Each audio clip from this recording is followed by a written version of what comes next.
Мұшық неге тамақ ішкен соң жуынады? Күндердің күнінде бір торғай ұшып кеп, бір шаруаның қорасына қонады да, шашылған дәндерді теріп жей бастады. Мұны көріп, қожайынының мұшығы бір мүйістің тасасында тұрып ториды. Аңдып отырған мұшық бір мезетте шоршып барып торғайды бас шалады. Қанатынан қапсыра тістеп тұрып, енді бір жақсылап тоятын болдым дейді.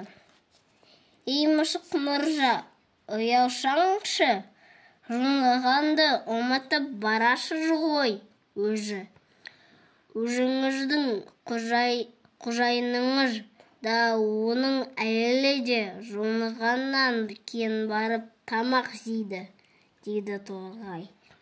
Оның да дұрыс екенін-ау, деп мұшық жақсылап жуынып сүртіну үшін алдыңғы аяғын тұмсығына апарады. Сол кезде торғай ұзақ ойланып жатпай жалт береді. Қанатын қағып ұшады да кетеді. Мұшық ыза болады.